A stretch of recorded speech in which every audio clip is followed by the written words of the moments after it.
Pagani Huayra. A mighty wind, named after the Andean god of wind, of course, the Huayra is an artful offering. Pagani. Pagani? Pagani.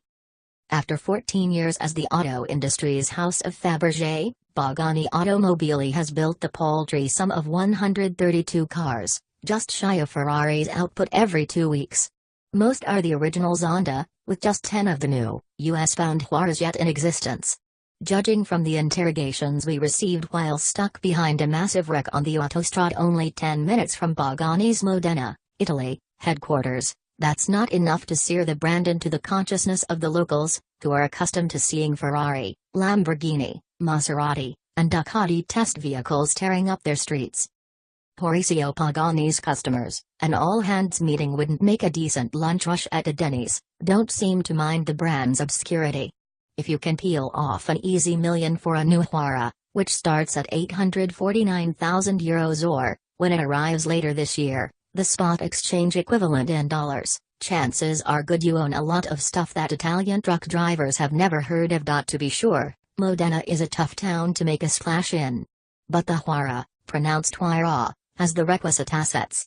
It's not just that it's flagrantly gorgeous even while dragging its belly over an Italian speed hump. Or that it is adorned with fascinating details, from its soybean sprout mirrors to the 4 titanium Inconel shooters in back. Or that the carbon fiber's clear coat looks steep enough to do 10-meter platform dives into. And it isn't just the beguiling movement of the Huayra's motorized body surfaces that constantly lift and tuck like an F-16's flaperons with the goal of reducing body roll and stopping distances. Or the 720 horsepower, 6.0-liter twin-turbo V12, the old single-cam 3-valver from the S65, custom-built for Pagani by Mercedes-Benz AMG and anodized to a gilded fairy-well to resemble the Ark of the Covenant. Or even the cockpit with its bionic Bauhaus sculptures in cut aluminum that make the driver feel like Lucky Star chasing the pirates of the asteroids. What really makes the Huayra startling is that all of its highly cultivated, and, in some cases, efficaciously questionable, flair pulls together to make a stupendous road car. The level of lateral grip, the triple-digit stability, and the braking and steering control give this beaux arts glamour boat the muscle to mix it up with the cars from Brand F and Brand L. Think Le Mans prototype with carpeting and license plate mounts. You feel comfortable in the Huayra. You can see out of it. Even if the gauges with their finely etched numerals aren't easy to read in daylight, you are going fast very quickly, probing the lofty limits of the chassis' relentless neutrality as the super-boosted Benz V12 whiz bangs through each terrifying, scenery-smearing blast. This is not an exotic that is best hung on a wall, though it would nicely adorn just about any living room. What the Pagani lacks is the ferro-mechanical bray that has long been the battle cry of Italy and is still available from the Lamborghini Aventador's 8,000 revolution per minute naturally aspirated V12. Sure, in a tunnel you'll scare the pants off any nearby Andean highlanders by sounding like their wind god, Huayra, after stepping on a tack. But for the occupants, with the car's intake ducts making obscene sucking noises just a few inches behind the cabin, it's like being 2 boogers riding in a cheetah's nostrils. Still, with very little formal engineering training, and, by his own account, being lousy at computers, Mauricio Pagani manages to produce cars that are wholly credible even at Hermes's ferric price. He is first and foremost an aesthete, a car doodler as a child in Argentina who is still basically just doodling. Leonardo da Vinci is his lodestar, and stacked behind Pagani's desk are volumes on the Renaissance master's fusion of engineering and art. Pagani, 57, who arrived in Italy in 1982 bearing letters of introduction from the great Grand Prix champion Juan Manuel Fangio, made his fortune in carbon fiber, first running Lamborghini's composites shop, then as an independent contractor to the military and aerospace industries. His primary technology boast has been in reducing the ratio of resin to carbon fiber in finished pieces, taking the binder down to about 30%, thereby making components lighter without compromising strength. Thus, you'd expect the Huayra to be a magnum opus in the black blanket department, and it is. There are 15 different types of carbon fiber aboard, including $500 per square yard carbo titanium, which has hair-like strands of the silvery metal woven in for extra strength.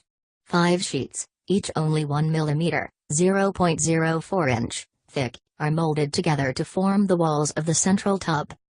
Pagani also likes to talk at length about the car's aerodynamics, said to have been whittled down to a slippery 0.31, flaps down, drag coefficient in a Mercedes wind tunnel. The movable ailerons at each corner come online at 50 miles per hour, independently rising according to speed, lateral G, and steering input in order to stem lift, increase in side-down force in corners, and counteract body roll. Under braking, they flip up to max to act as air brake stop from the driver's seat. You can just see the flaps when they're at full extension.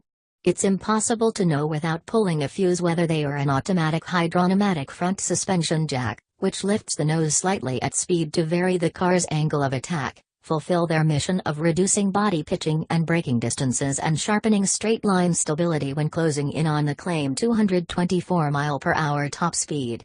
As is, though, the Pagani rolls around its horizontal axis about as much as a square wheel, so maybe the system does work. Otherwise the circa 3,200-pound Huayra makes no grand scientific leaps. The chromoly steel front and rear subframes bolt to the tub to facilitate crash repair, and the 15-inch brakes are Brembo carbon ceramic discs. As with the Aventador, the rocker arm suspensions are fitted with inboard coil-over shocks, here supplied by Allens.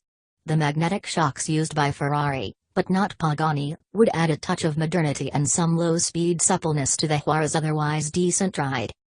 The Pagani's 7-speed sequential transmission, nestled transversely behind the differential to allow the engine to be mounted closer to the rear wheels, is of the older school single-clutch variety.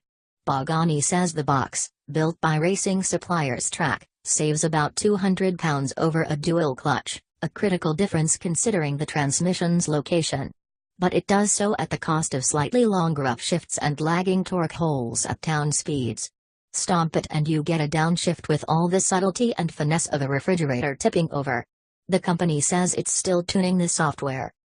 The real reason to buy Mr. Pagani's Huayra is that it's the product of a maniacally obsessed perfectionist who plies his craft in aluminum and carbon fiber the way other artists work in watercolor or bronze.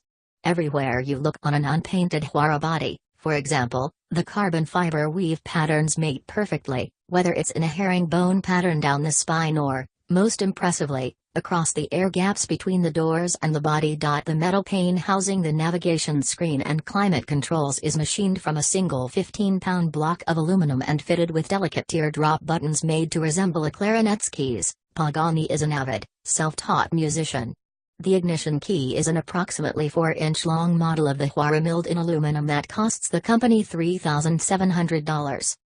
Future restorers take note. The dozens of grade 7 titanium bolts in the rear suspension, which run Pagani $98 each and are part of the $37,000 in bespoke titanium hardware in the car, are indexed with all of their laser-etched Pagani logos facing up. R&D director Andrea Galletti, who for some years punched a clock on Ferrari's F1 team, showed me acceleration traces from a test car that indicate 3.3 seconds for 60 mph and lateral acceleration through a constant radius corner of 1.5 grams. Of course, it's not a valid performance number until it's recorded by our equipment, but from the data, it's clear that more work is needed in the launch control and the 1-2 upshift, where the acceleration line droops painfully. Galletti estimates the car is capable of 3.0 seconds to 60. It had better be, considering the Aventador does that, weighs 1,000 pounds more, and costs less than half as much. The Huayra should do it with a target launch RPM of 3,500 revolutions per minute, says Galletti, possibly in second gear to take advantage of the AMG's 738 pound-feet of torque and avoid the 1-2 upshift at 58 miles per hour. Second gear tops out at 75 miles per hour at the 6,000 revolution per minute red line. Pagani's PR man, the fabulously named Luca Venturi, promises us a testing opportunity in the US this fall.